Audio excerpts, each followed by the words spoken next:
My name is Ted Hull, and I'll be the host for this morning's session. You are in room K1. You likely have that figured out. And the breakout session this morning is the changing face of global missions. We already know that. We know that the face of global missions is changing, and we're going to be hearing some of the ways how that is changing. But before I introduce our presenter this morning, I want to let you know that this session is being streamed to our satellite sites in Quebec and Ontario and BC, as well as here in Manitoba. It's also available to everyone who has registered and downloaded the Mission Fest Manitoba app. So please know that your image may appear on the live stream broadcast. And if you're not able to absorb all the content, and that's quite possible, you'll be able to get a copy of the video of each session. It'll be available on the Manitoba Mission Fest YouTube channel. Now, our presenter today is Paul Borthwick. Paul is no stranger to Mission Fest. It has been a while since he's been here. Paul serves on the staff of Development Associates International, which is a training group dedicated to the character and ministry development of leaders in the under-resourced world. His ministry focuses on leadership development, influencing the next generation toward world missions, and mobilizing the church for outreach and cross-cultural ministry. In 2015, Paul concluded over 30 years of teaching at Gordon College in the area of global Christianity. He also served as an Urbana missions associate with Inter-Varsity Christian Fellowship from 1999 until 2015. He's written over a dozen books about Christian missions and ministry. So please, would you give a warm welcome today to Paul Borthwick.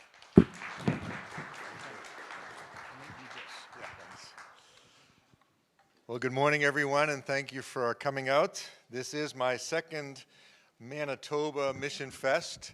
First time was 2009, and the only thing I can distinctively remember is in 2009 I learned that minus 40 Fahrenheit is the same as minus 40 centigrade. So, yeah, when he said minus 30 this morning, that was centigrade, wasn't it? Because I thought it was only 0, you know. So, anyhow, I am coming to you from, my home is in Boston, USA, and I've lived there all of my life. I am an indigenous Bostonian, you might say. And, but right now, my wife and I, in the last few years, have migrated southward to spend seasonal time in Sanibel Island, Florida, which sadly was in your recent news, because that's where the hurricane came and just stood over us for quite a long time. And right now, that message this morning was for me, because I'm surrounded by a bunch of people who are processing their grief and need the compassion, even though I could use it a little bit too, probably. But all the houses have been deeply affected, and it's gone from an island of my dreams to an island of my nightmares, et cetera, et cetera. So we won't be talking about grief and suffering. That's a different workshop. Okay, well, today I want you to do some thinking. I'm not a person who does a lot with technology. The work that we do with Development Associates oftentimes takes us places. Technology isn't very useful because they might not have electricity, for example. Or we sometimes will go to places like the guest house I was at in the early 2000s in Nigeria, and I asked the host at the guest house, "Do you have wireless?" And he said, "Yes, we have no wires." And I knew I probably wouldn't be doing any FaceTime at that point. But talking about changing face, and I want to recommend to you the session this afternoon as well, the third session, because that's going to be addressing more where does the West fit with the rest. Because as the face of mission changes, our roles might change as well, and we need to do some thinking about that. But let me start with 3 different observations or words. And the first word is celebrate. At a conference like this, inevitably, we're talking about the places where Christ is not already named. That's where the ambition comes from out of Romans 15:20, where Paul says, my ambition is to preach Christ where Christ is not already named. And as you were reminded this morning, there are plenty of places where Jesus is not known. You have what's called unreached people groups, and now you have an even more specialized term of unengaged unreached people groups.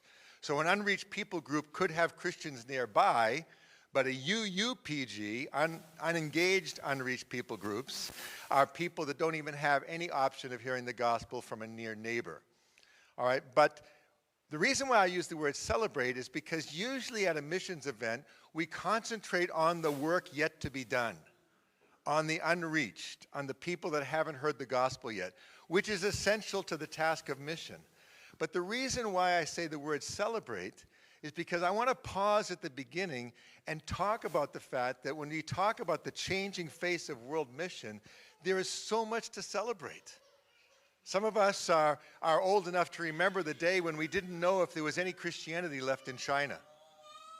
Some of us can remember the day when the USSR was the greatest threat to Christianity. You know, and the world has changed so dramatically. Colossians 1:6, Paul the Apostle says, all over the world the gospel is bearing fruit and growing. And that's the world we live in right now. Outside of the time that Jesus walked the earth, I can't imagine a more exciting time to be alive than now in terms of the spread of the gospel. Whether we're talking about the Filipino student I had in Manila who ended up getting burdened to go and went as a missionary to Nepal so that he could reach out to Tibetan Buddhists. You know, those are the kind of people that are out there. Even when people say there are no missionaries in that country, I always say that we know of. Because, you know, I don't think all the people that are getting sent out from India or Brazil or Nigeria feel obligated to report to me. You know, and they're doing their work. And oftentimes we sometimes see them as unrecognized. Mark Knoll, who is a missiological expert, he wrote a book about called The New Shape of World Christianity. Now, this is a little bit dated because of the fact that obviously COVID has changed a few things. But nevertheless, it makes the point of celebration. This past Sunday, he writes, it's possible that more Christian believers attended church in China than in all of so-called Christian Europe. Yet in 1970, there were no legally functioning churches in all of China, and only in 1971 did the Chinese government allow for one Protestant and one Catholic church. But now some people estimate there might be 100 million Christians in China. This past Sunday, more Anglicans attended the church in each of the countries of Kenya, South Africa, Tanzania, and Uganda than Anglicans who attended church in Britain, Canada, and all of the Episcopalian churches in the United States combined. And Nigeria has 4 times as many Anglicans as those other 4 African nations. This past Sunday, there were more Presbyterians at church in Ghana than in Scotland, where Presbyterianism sort of came from. This past Sunday, there were more members of the Brazilian Pentecostal Assemblies of God Church at church than the combined total of the 2 largest Pentecostal denominations in the United States. And he says, most stunningly, he states, this past week in Great Britain, at least 15,000 Christian foreign missionaries were hard at work evangelizing the locals. Most of those missionaries are from Africa and Asia. So in other words, the sending countries have become the receiving countries. And as you'll see the phrase oftentimes, the whole church is taking the whole gospel to the whole world. Years ago, when I was on the staff of a church in the Boston area, I was the missions pastor, so I would oftentimes be looking for international visitors. And I found this one guy, and his name was Isaac Oyibo. And I knew that was an African name, probably from Nigeria. So I said, Isaac, why are you here? He says, I said, are you a student? We have a lot of international students in Boston. He said, no. I said, oh, you're getting training from one of the computer companies, maybe. And he says, no. I said, why are you here? He says, I am a missionary from my church in Nigeria to Boston. I said, really? He says, yes, we have seen your movies. We know that your country needs missionaries.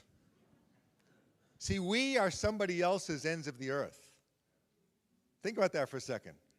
We are somebody else's ends of the earth, so them obeying the Great Commission might mean they're coming to us. If I were somebody, I would choose someplace warmer than Winnipeg, but that's just an opinion. A second word is humility. The first word is celebrate, because things are going, and let's remember, you know the fastest growing churches in the world, according to some statisticians, are the country of Nepal, which in 1991, it was still illegal to become a Christian. And now they're considered one of the fastest, and arguably the fastest growing church in the world is amongst Iranians. You know, so let's make sure we celebrate and not just get preoccupied with the undone, if I can say it that way. But the second word is humility, because as we approach the mission of God, we need to have a spirit of humility.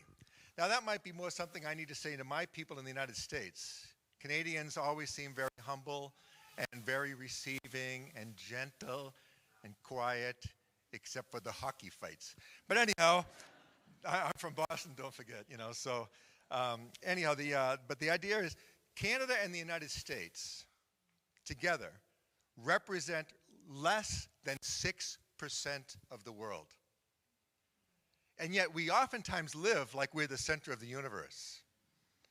And that's why I say, you know, the world that God cares about, God so loved the world, John 3:16 world, is a lot bigger than just our own communities.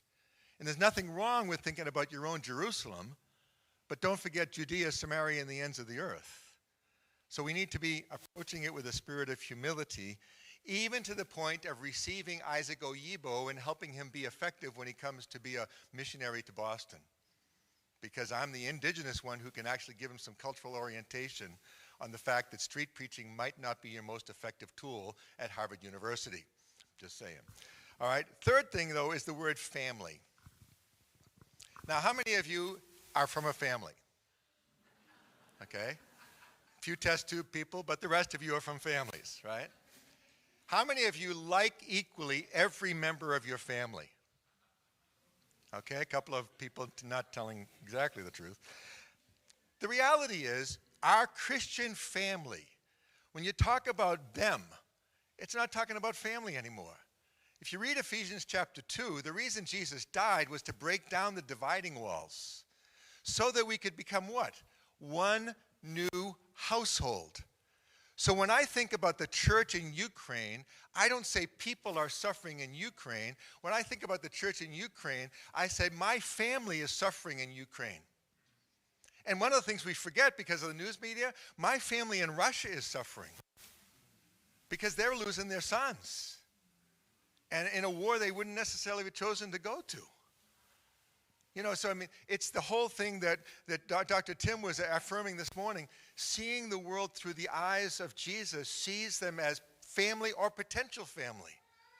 And we need to realize that we're part of that family. So with that in mind, 5 statements about the global church and how the changing face of Christianity is in place. All right? Number 1, the global church is incredibly diverse. Incredibly diverse. That means that for those of us who are from European heritage and white-skinned, if Jesus delays his coming, heaven will be predominantly non-white and non-Western. And if you can't deal with that, you're not ready for heaven. You know, it's, what do you say? Well, no, we'll be all one color in heaven. How bland would that be?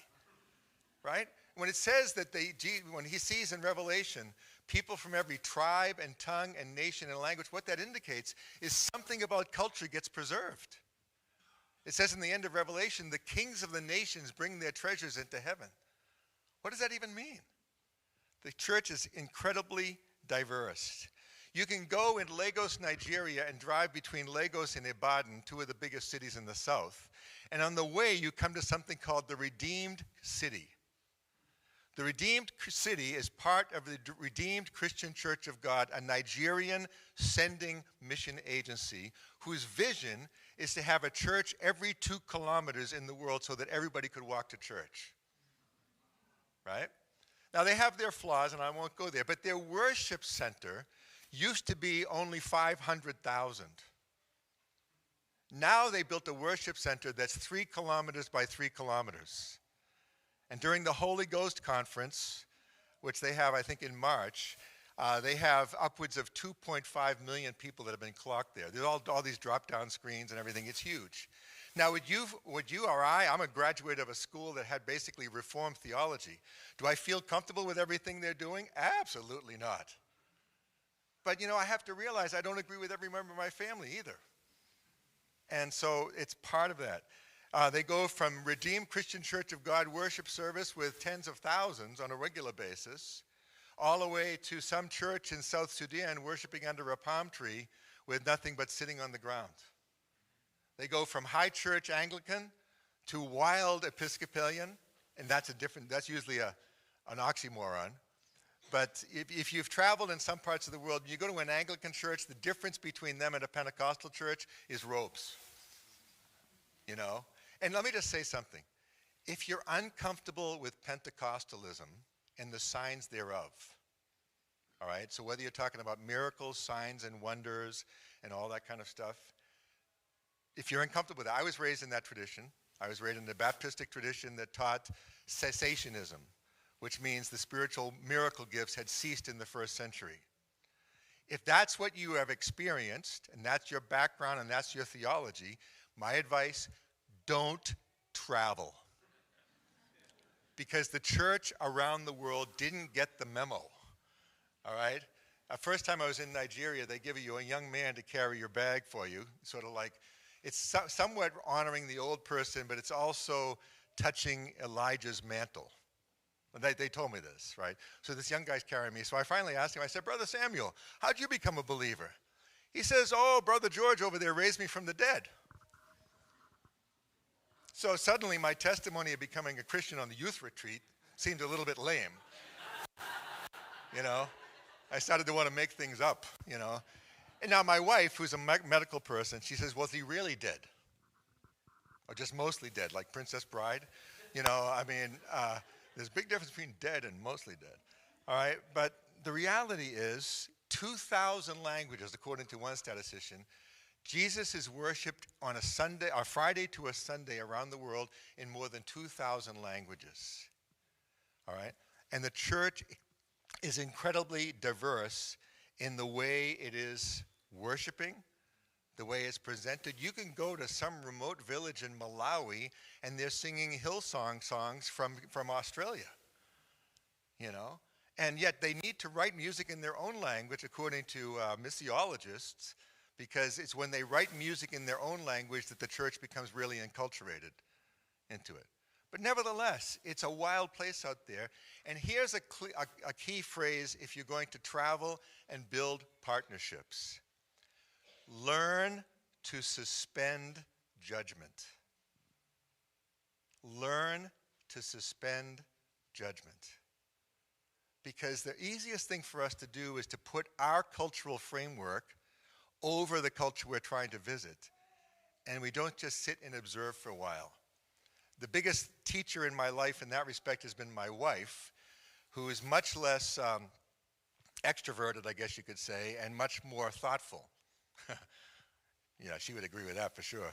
And she says, Paul, when you travel with 2 eyes and 2 ears and 1 mouth, observe and listen 4 times for every word you speak. You can learn a lot by being quiet and observing. And one of the reasons why oftentimes I talk is because I'm uncomfortable in another culture. It's like, what the heck is that? I've eaten some things that weren't supposed to be eaten. And it just, so all that's to say, the church is incredibly diverse. I'm not endorsing false doctrine. I'm just saying it's always easier for us to look at somebody else's doctrine as being false. And we don't ever at time ask the international who comes here, like Brother Samuel in the back, comes from Uganda, to ask him to criticize the theology that we have in North America. Because he said, well, you guys don't have prosperity theology as much because you're already prosperous. And so it's very easy. That's all my point is, diversity. Number 2, the majority of the global church is non-white. Jesus is coming. Is non-white, non-Western, non-wealthy, and oftentimes, this is a theological illusion, non-Westminster. And you'll have to be Presbyterian to understand what that means. Westminster is a statement of faith. And when I say non-Westminster, they might not have everything. There's a church division happening right now, I was learning about this week, in Thailand, where one group doesn't want to accept another group because the one more traditional group has been there a long time, and the other group has a rapidly...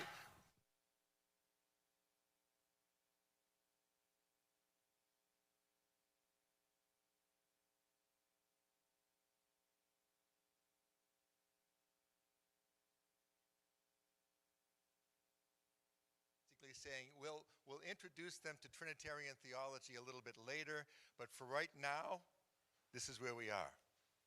See, that's what I mean about the theology. But non-white, non-wealthy, non-Western.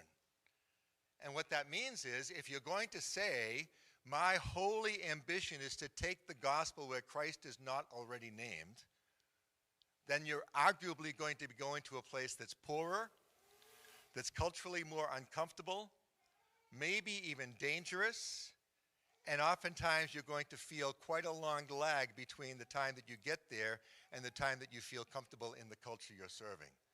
But that's always been true for missionaries, cross-cultural missionaries. But the church is non-white. Somewhere around 1985, this is one statistic, somebody did the thing that somewhere around 1985, the number of Bible-believing, quote, evangelical Christians from the non-Western world started to exceed the Western world. So what that means is we who are white from European heritage are actually the minority church, even though we don't always act like that because of affluence. But let me just correct one thing that you'll hear sometimes. Sometimes you'll hear people say, when we talk about the changing face, you'll hear the baton has been passed, right? Now, the illustration is from a relay race where one racer, he's got the baton and he hands it off to another guy and they each do a quarter of a mile each or something like this, right? When the baton gets passed in the race, the person who releases the baton gets out of the race. And that's one of the extremes I see in the United States, where churches hear about the church in China sending missionaries, so they say, well, look, our job is done. No, it isn't. We might not be at the front of the race anymore, but we're always in the race. The Great Commission of Jesus Christ, Matthew 28, making disciples of all nations, is under every Christian from every culture in every time until Jesus comes. That's the command. So the role we play as Westerners might be very different, but the reality is that, again, another statistic, some estimate that 70% of Bible-believing Christians live in Africa, Asia, Latin America. So we are joining what God's doing rather than leading what God's doing, at least some of the time. Now, if you want to ask a question about that at the end, then ask the question, well, what is the role of the Western church in taking the gospel as pioneers? That's a good question to ask related to that topic. Third point. So the first point was the church is diverse. The second one is the majority of the church is non-white, non-wealthy, and non-Western, and sometimes theologically non-Westminster. The third point, the global church from Manitoba to Mozambique, from Boston to Botswana, from you name it, the global church needs to continue to go deeper and wider. Wider is what we usually talk about with Christian growth, numerical growth. But the Christian church has done a better job globally of making converts. But Jesus never commanded us to make converts, did he? Every place I've gone in the world, and there are quite a few of them, I suppose, the phrase I hear, and this is said in Middle America too, the problem here is the church is miles wide and inches deep, right?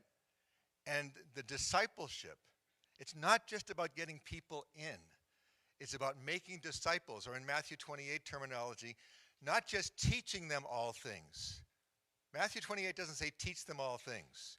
It says teaching them to obey all things. So starting in our own churches, I've had people say to me, why do you guys come here talking about Christianity? I've been to the United States. Your people aren't discipled either. And it's a critique that we need to listen to. But we need to go deeper, and we need to go wider. Deeper because being converted oftentimes means Jesus added to some local belief. You know, in other words, the people they've added Jesus to their Hindu God shelf, if you would. And that might be a step in the process of becoming a Christian, but we need to make disciples where we go deeper and wider because of the fact that inevitably in almost every culture, especially in cultures where the church is oppressed, Christians will turn inward and to themselves so that the preservation of the next generation biologically is more important than the expansion of the gospel to other cultures and other neighbors. And you see this, Navigators organization did a survey probably a decade ago. They found out that when people became believers, with the exception of biological family, they had less than two non-Christian friends after 2 years. So they turned into this little cul-de-sac of Christianity and stayed there. And that's a challenge to all of us because it's difficult. I come from Boston area, and if I'm not ready to have a long dialogue about LGBTQ issues, and that's awkward. It's hard enough to have it in the church, never mind to have it with the community that has a whole different worldview, as Dr. Tim was talking about. But that's the challenge.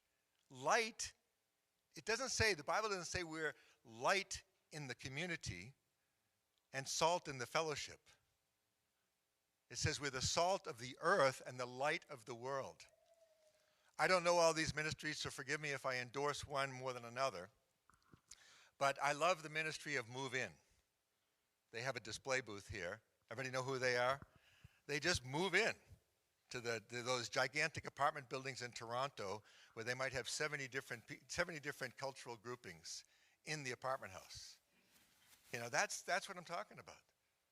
It's taking to preach where Christ is not already named doesn't mean we stay where we are. We have to cross a boundary. We have to build relationships. And this has been a big challenge for me and maybe for you as well. But we need to be thinking about deeper or depth and width. Depth and width. Number 4, the global church needs pioneering in some places and resurrection and renewal in other places. Even though our emphasis this week is on the pioneering, the holy ambition to take the gospel where Christ is not already named, some of us might be more equipped to help awaken the church that already exists. So we need to think about where we fit in that whole mix of things. And the idea behind that is we need to be thinking, sometimes we need to be doing this, and sometimes we need to be doing that. North Americans, and if I could say it this way, Americans, USA people, are oftentimes great at taking initiative. We are so bold, we're just going to go for it. Let's establish a democracy in Iraq. I mean, whoever thought that could work out if they understood anything about Islam, right? But we're zealous. One of my colleagues from former Yugoslavia, Peter Kuzmic, he said, I asked him one time, I was doing this book that I'll tell you about in a second. I said, what's the greatest gift of the American church to global mission? He says, naive optimism. Let's just do it, woohoo. By the year 2000, well, we passed that. But anyhow, the reality is that sometimes that kind of zeal gets you to places that thinking carefully about it wouldn't get you. If you don't understand that, read the history of Youth with a Mission or OM. Right? To boldly go where no one has gone before was their motto long before Star Trek. Because they sort of like, there's the fire, let's jump into the center of it. Okay. And sometimes we need to be pioneers. And sometimes being a pioneer is a lot more defined than rebuilding the church. How many of you have ever been impatient with your own church's lack of vision for global mission? You're the people that come out on Saturday morning, right? I mean, and I was a missions pastor, and you really do feel like you're pushing the rock up the hill all the time. You know? And one of the sessions that follows this one, I think, talks about how near neighbor evangelism has, had a damaging effect on global mission. And the idea of staying at home and reaching the neighbor is a great biblical concept. But if we lose the vision for the over there, we've gone the opposite extreme. Because all the people in our neighborhood, even in Boston, have multiple opportunities to hear the gospel. So somebody has to go where Christ is not already named. All right, so the global church. And then the last main point is the issue of partnerships. The kingdom of Christ is moving forward through the global church with dynamic, strategic, relational partnerships. Brother Dieter here is, just raise your hand there, brother. He's doing the seminar in the third session on where does the West fit, really. Is that more or less accurate, right? And so where do we fit? And partnership seems to be the name of the game. However, we need to define what partnerships are. Because oftentimes as Westerners, or at least as an American, I define partnerships by transactional partnerships. Let's come together, you bring the people, I'll bring the money, we'll translate the Bible, make a Bible, and then we're done. My friend, Pastor Oscar from Nairobi, Kenya, he says Africans think in terms of family. And I would have to say relationships should precede anything that involves financial.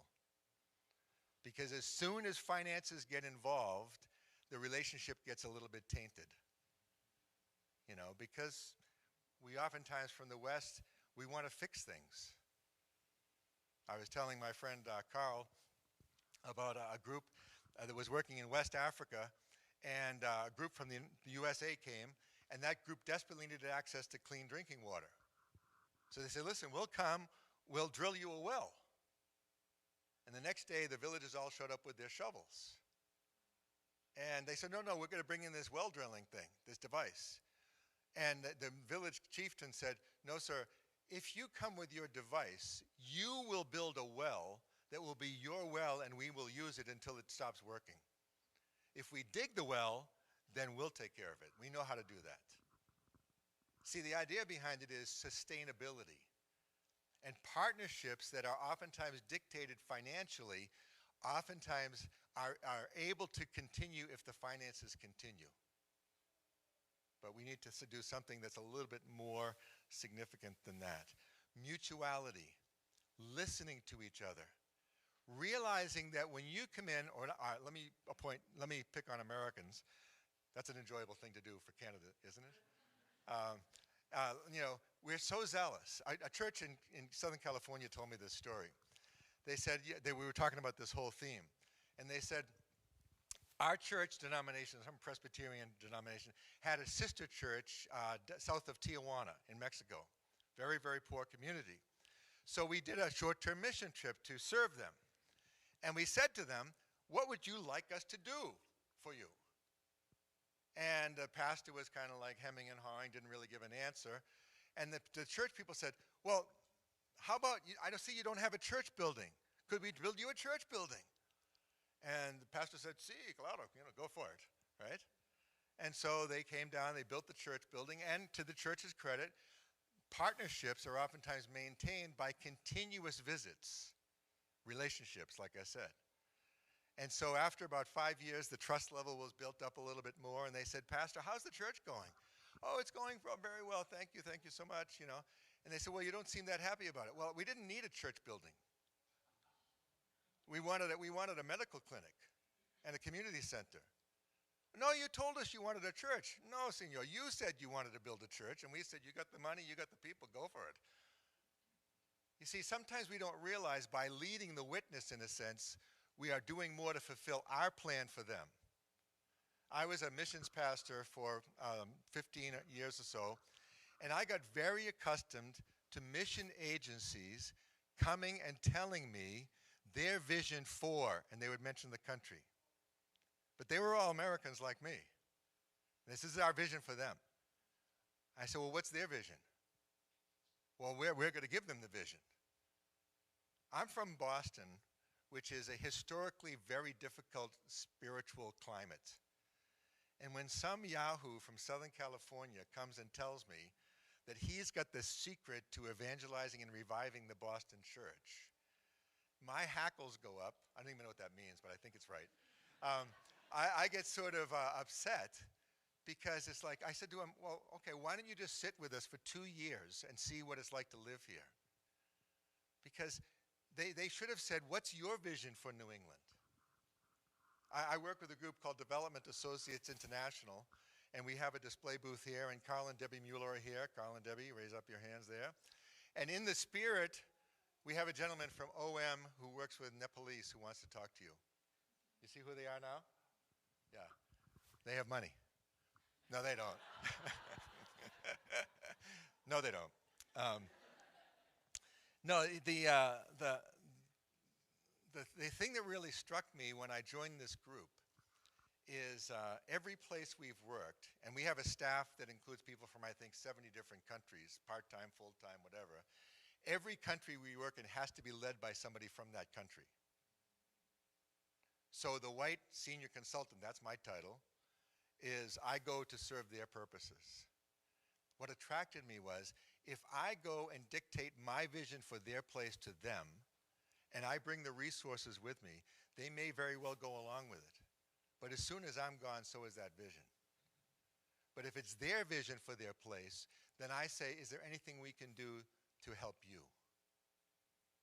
And interestingly enough, the sort of the climate of the organization was, if you do a listening trip and they say no thank you, then we don't go. Because sometimes we boldly go where people don't want us to go. You know, and that's where it takes some difficulty with listening. And I'm saying this after being involved in this for 50 years. So, I mean, keep in mind the fact that I could fill a seminar and a half with all the cultural mistakes I've made over time. But generally speaking, people know when you're sincerely interested in learning. And they might be willing to say, okay, he made that mistake, but we'll take him anyhow. Right? Relationships. So listening. And led by, so my wife and I had a lot of contacts. When we joined DAI, we had a lot of contacts in Sri Lanka because we had been there a couple of times. We had supported the work of Youth for Christ and Jeet Fernando. Many of you might know that name. And so we had that relationship. And I said, well, can we start doing DAI work in Sri Lanka? And this was around 1999, 2000. And my boss, Jane, says, yeah, sure, go on a listening trip. So I went on a listening trip with Christy, my wife, and a friend of ours there, a Sri Lankan, introduced us to 11 different ministries, and we explained to them what DAI does. And then our host, who listened to every response, sat us to debrief at the end of about a 6-day trip. And he says, I said to him, Chandran, you've heard what these people say. Should we come? And he says, Paul, you know, sometimes in the majority world, they don't answer directly yes or no. They tell us sort of a story, and you got to follow it, right? He says, Paul,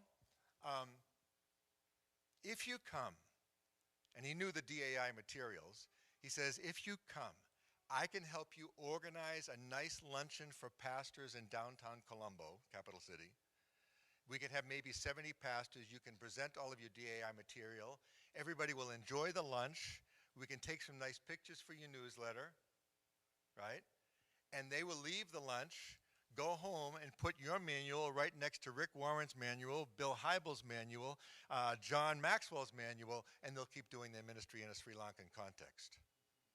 He was honest. So the next year, I get a phone call based on my background as a youth pastor. They said, Paul, we don't need you to come and bring your DAI materials. We need someone to come teach a course on youth ministry at the Lanka Bible College.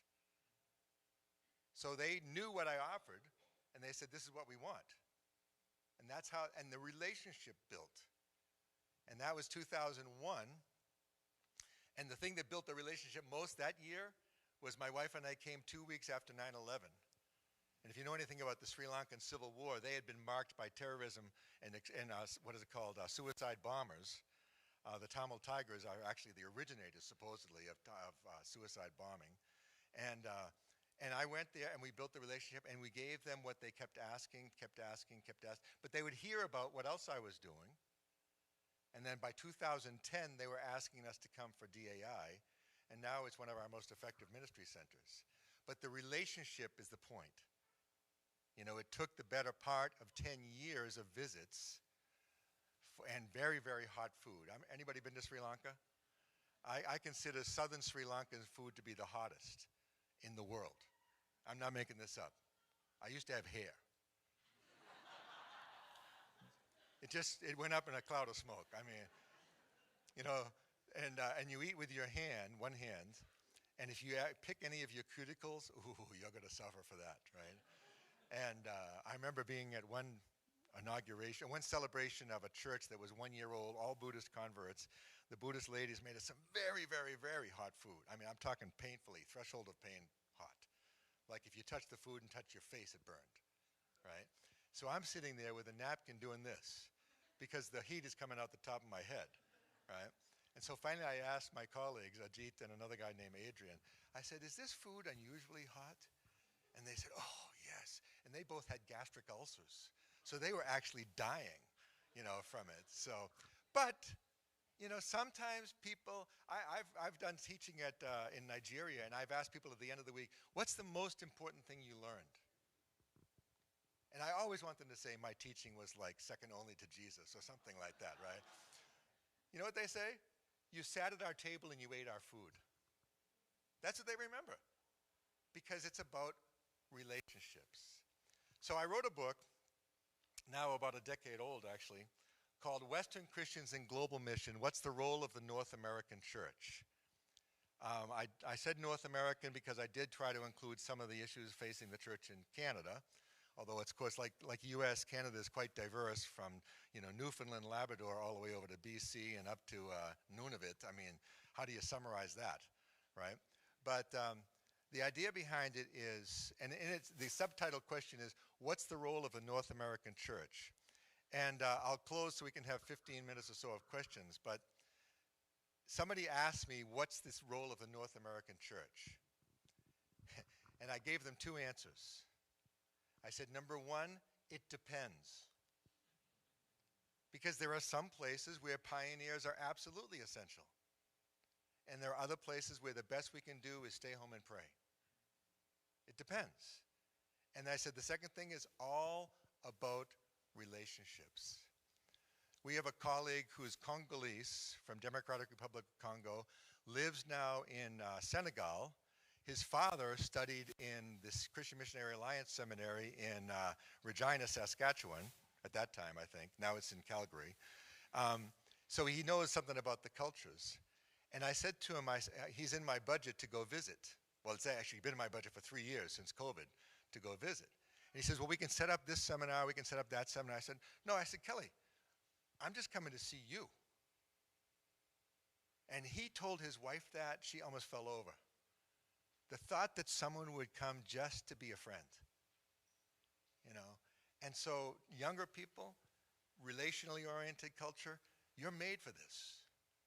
You know, to go and to listen and be humble is much more part of the growing up that you get in school than I might have gotten, you know. And so the reality is, it's about relationships, building a friendship, you know, and if I could say, I'll just say this tomorrow, but be informed. Be informed. Ghana is not Uganda, okay? I always ask international students, what's the most stupid thing that Americans ever asked you? I never ask them about Canadians. I just only ask them about Americans. But I said, what's the most stupid thing that people have ever asked you? One guy was from, he was from Peru. And his host, Thanksgiving Day, you know, his host said, he said, where are you from? He says, I'm from Peru. He goes, oh, Peru, those islands off of the coast of South America. And the American guy, the Peruvian kid says, no, sir, those are the Galapagos Islands. They belong to Ecuador, and we're below that. American guy, no, I think you're wrong.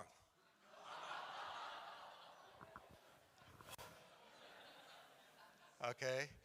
You know, the Baltics are not the Balkans, for example. And USA especially, I regret how ignorant we are in geography. You know, people. The country is not the 51st state, Canada. That is, and people are like, where is Manitoba? What's a prairie province? This kind of thing. So, but learning. That's why I want to point out those flags. Back to the very first. No, in the sanctuary. I spoke at this church in 2009, and I learned that those flags represent the countries. Usually at a church, if they have flags like that, that's the countries that they've sent missionaries to. In this church, I'm told, those flags represent the members of this church and where they came from. So if you don't believe that the church is going forward, the changing face, those flags are a great illustration of the changing face of the church in Canada.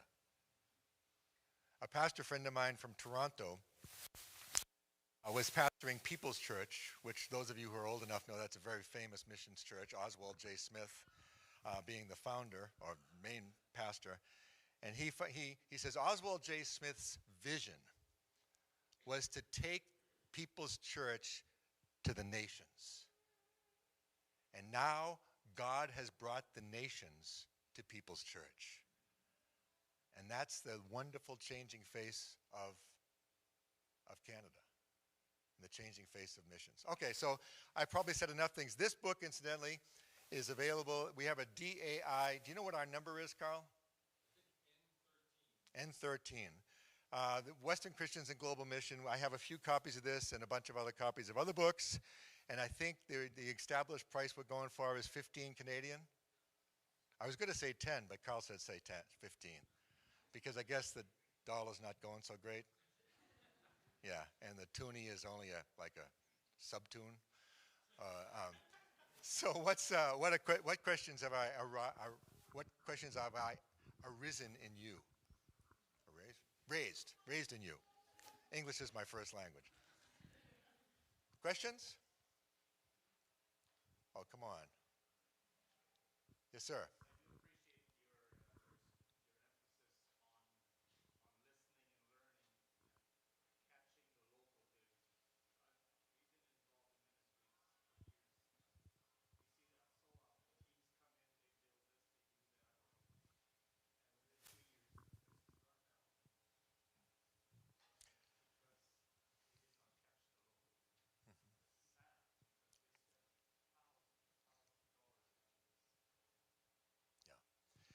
And we get the sobering along those lines. When I was youth pastor and then missions pastor, we sent out dozens of teams every year. What's up?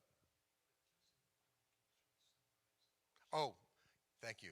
Yeah, the question was sort of an illustration of knowing that teams have gone and within 2 years the work they'd done was sort of useless. And I was in charge of the short-term mission program at our church. We found out the most important thing we could do was to be repeating at the same location. Because then, even if you're a task-oriented American, you eventually build relationships by accident. You know what I mean? You just eventually get to know the people well enough. You go through enough with them, etc. The other side of the coin is that oftentimes we did a survey of the people that had been on our short-term mission trips. And this was in conjunction. OM helped us do it, actually. And we did all of our alumni of past mission trips. And this is what we found out. The vast majority of them, something like 80%, a year after their short-term mission trip was not praying about the place they had gone to. So it was a one and done, been there, done that, bought the t-shirt type of experience. And if you're going to do short-term missions, I believe short-term missions, well planned inside of a long-term strategy, can have great effect. Because if a friend of mine hosts me in another country, he can use me to say things that he would have a hard time saying to his own people. Because I'm just the ignorant foreigner, I mean, one of our colleagues down in Trinidad and Tobago, used to use the American group to come in, and I actually jokingly referred to it as freak show missions. Because the people would come, and our music was so strange, and our group was so strange, they would come, and then the Trinidadian guy would present the gospel. So we were like the clowns at the circus, and then somebody else. But I mean, be willing to be used that way. You know, because we're all part of God's ultimate mission. Question? No? No. Somebody? Sir?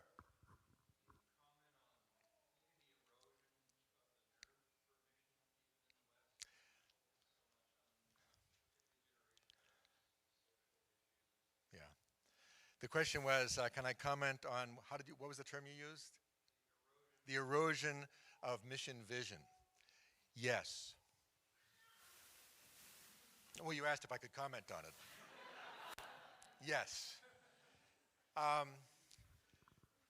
was talking with Dr. Tim, and I was asking him the question, do you find fewer and fewer churches having mission conferences in the old-fashioned way, I guess you could say? And he said yes, that he's, or you get a missions weekend, or a missions Sunday, or a missions afternoon, or a missions banquet that no one comes to except for the people that are already on board, and let me say a couple of things. Number one, I believe that erosion is in part to do with the fact that the migration of people from other countries, Hindus, Buddhists, Muslims, has made it increasingly difficult for the follower of Jesus Christ to say that Jesus is the way, the truth, and the life, and only through Jesus do you come to heaven. Because we want to be so accommodating, we don't want to sound critical and authoritative. But I don't think the Bible gives us that option. But the second thing is the COVID lockdown has really confused a lot of priorities because, frankly, for some of us, we learned about the needs in our own communities that we weren't touching. So that's a reality. And a third thing, I think, is that the idea being, I mentioned it earlier, that if the Nigerian church or the Brazilian church is sending missionaries, let's just sit on our hands. The work's done. Maybe we'll give, but we won't go. That kind of thing. And there's a bunch of other undercurrents. I do think I've worked a lot with Inter-Varsity and Urbana. I think there's a pendulum that swings, from the days of yesteryear was to get them into heaven, right?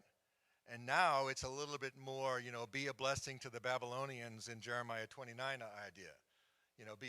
Make the community thrive, whether they convert or not. And somewhere in between has got to be a balance. One of the books that's on the DAI table I did is called Great Commission, Great Compassion.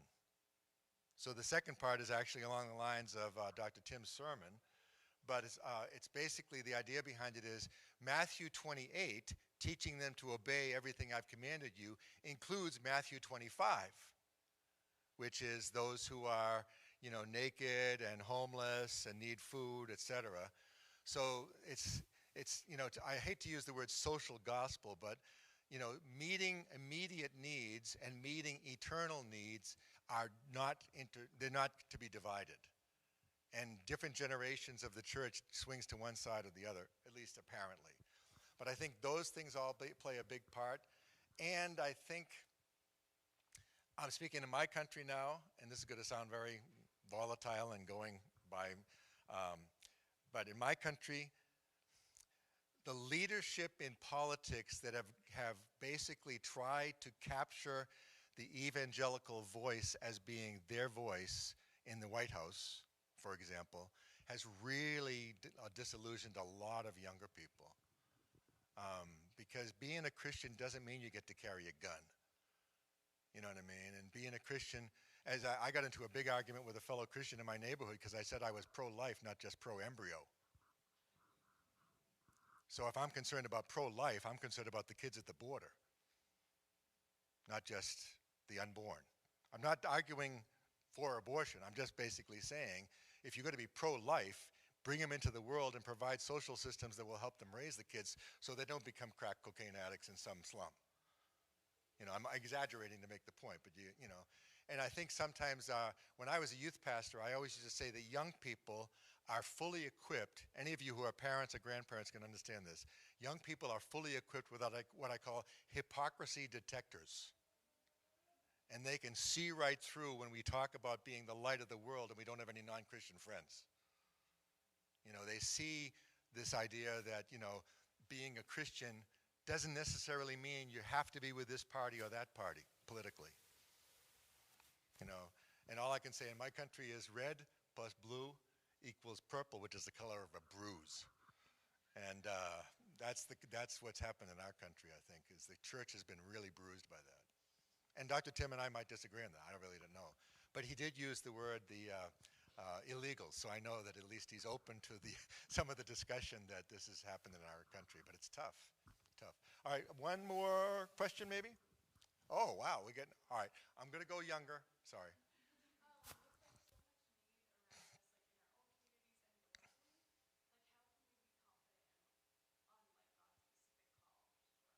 Yeah, it's an excellent question with so many needs. And I will say every generation is getting more and more and more informed. With so many more needs, how do we decide? How did you say it? Yeah. You're standing at the edge of the Pacific Ocean and you're trying to decide where to dive in. Right? How do you decide that? I don't have some sort of, I would love to tell you God's going to speak to you in a dream. Right? But I did that when I was in college, and there were at least 5 women that I thought God wanted me to marry. So, anyhow, because if they showed up in a dream, they must be God's will, you know what I mean? And because I wasn't a Muslim, I had to pick one. All right, well, anyhow, I hope I don't get thrown out of Canada, but anyhow. Sometimes I think you have to experiment. And I love to tell this to young people. All the biblical stories of God's will, right? This was God's will for these people to do this and that, are told retrospectively. Sometimes you just faithfully follow and do what's in front of you. And you came here, you learned something about some people group in northern Cambodia.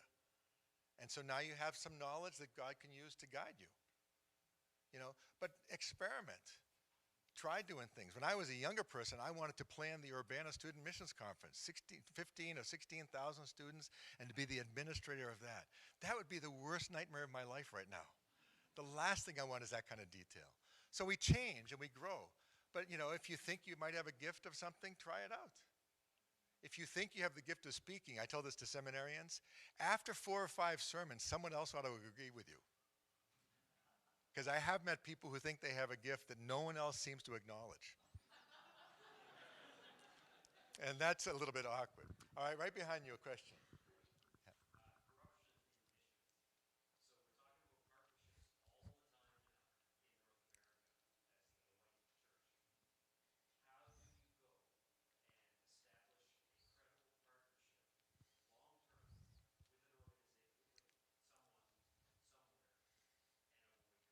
Somewhere outside of, yeah. And you're referring to the fact that your windfall of money could corrupt them. Yeah, it's integrity in leadership is one of our main themes in the DAI group. And integrity in leadership, or lack of it, is not unique to North America. You know what I mean? So there are people from other countries who know how to sell a North American church to get money. And they might not be the most effective people on the ground. So if you're going to build a partnership, relationships without money involved. Go and learn and listen where they're doing. See what they're doing, if you can, or get secondary references. One of the advantages is Brother Dieter here is very involved with the World Evangelical Alliance Missions Commission. If you have a contact in some country, chances are the World Evangelical Alliance organization would know whether or not that's a fairly credible group or not. Because, I used to write letters. I used to have some articles in Billy Graham's Decision magazine. Anytime I wrote an article in Decision magazine, I got a letter asking for money, 5 from India and 8 from Nigeria, on average. Just because they're basically trying to tap in the code on the ATM to see if they can get something out. But build a relationship. And when you build the partnership, it takes time. And releasing control. There's a fellow who's written a lot named K.P. Yohanan. And if you read his missiology, I disagree with it. So I'm not endorsing him 100%. But what he does say is this, the wealthy church needs to know how to let go of its money.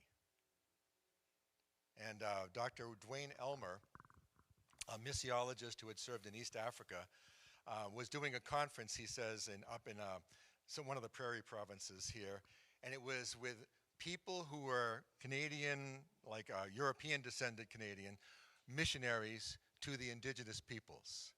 And half of the conference was the indigenous leadership, and half of the conference was the cross-cultural missionaries. And he asked them the question, get into your small groups of your own group, your indigenous and then your missionaries. What does the word partnership mean to you? And the group of missionaries all use words like symbiosis and, we can do more together than we can do alone, and very positive, cooperation, advancement, everything like that. The indigenous group was remarkably silent, Dwayne Elmer says, until he finally called on one of the chiefs for a comment. And he said, "We think the word partnership is just another way for you to control us." So that's why I tell people, if you want to build partnerships, start. Two different people, Carl over here and your brother, Irv, are working with Nepalis. If you want to work with Nepalis, start with the Nepalis nearby, because inevitably they're connected to somebody in Nepal, And so maybe the issue is to build a friendship, a relationship, to listen some, and then work on it. And correct along the way. It's not like you fall in love and all of a sudden you never ask another question. It's a relationship. I always used to tell people, if you use the money in a way that we did not understand, we just want to know. Our friendship in Sri Lanka. If we gave you money for a youth camp and you had to use it in 2004 to remedy situations by the tsunami, great, just tell us. Because the communication part is two-way. But it's a great question. And if you invest in partnerships, I'm going to say this, man, this is a bad way to end. But anyhow, you will inevitably be snookered at some point. You will give money to something that didn't get to where you thought it was. Our church was supporting a pioneering missionary work by four different missionaries working in Tel Aviv. And by reading their newsletters, you thought they all had 4 different groups of Israeli Christians. Found out it was the same church they were all going to. So all the new Christians were being counted 4 times in the newsletters. That's just disillusioning. But like it says in Ecclesiastes, sometimes with much knowledge comes much sorrow.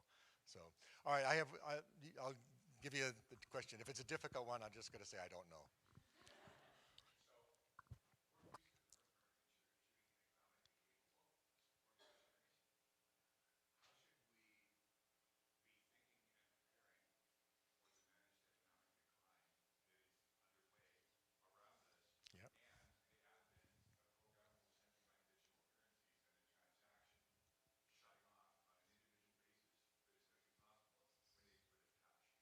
Yeah, you said some economic words that gave me a brain cramp, but anyhow, I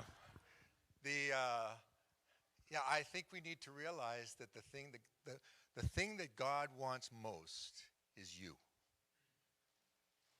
not your money. He wants you. So yes, if we have limited money, we need to think about using it wisely. But I do think we need to realize that money is not going to finish the Great Commission. Nor is it the power of the gospel, Sometimes, I was with a guy one time, he was from a Somali Muslim tribe, and he had become a Christian down in Nairobi. And he went back into Somalia to be a missionary to his people. When he was supported from the church in Nairobi, nobody listened to him. When he came with nothing but the shirt on his back, it's a hospitality culture. He lived in their homes. That's why they listened to it. So economic shortfall was not the issue. The issue was identity. But I do think we need to realize that I say in USA, our trinity is comfort, convenience, and consumerism. And we just love our money. And we think we're generous when we give away 10%. And that's only if you're Baptist. You know what I mean? But the reality is asking the question, Lord, what about me? Or another way to say it is from the widow. Remember she said she had nothing, and she goes to the prophet, I think it's Elisha, and he says, my sons are going to be sold into indentured slavery. Remember what he asks her? What do you have in your house? Basically, he wants her to see the resources she has so that God can multiply them. And she finds the oil, the miracle happens, but she involves the community, remember? She has to go to all the households and collect the jars. So there's a lot of stuff in here that's not necessarily financially driven, but we can live with a shortfall if our hearts are still going after the main thing, which is the spread of the gospel. You've been very patient. Thank you very much. And I wish you a good lunch. I am told the samosas are hot enough to clean out your sinuses. So if you want a little experience in Sri Lankan living, maybe this is your opportunity. All right? Let me just offer a prayer for us. Thank you, Lord, that we still live in a place where we're free to talk about all these things. Even the allusion earlier to the church in China, we remember that crackdowns are severely affecting the advancement there. And Lord, we thank you that we have, even if limited economic means, educational means, even the capacity to travel that can take us to places where friendships can be built. Lord, help us to know what the place is that you want us to set our ambitions on, whether it be the Muslim across the street or the Hindu in Nepal. We ask these things in Jesus' name.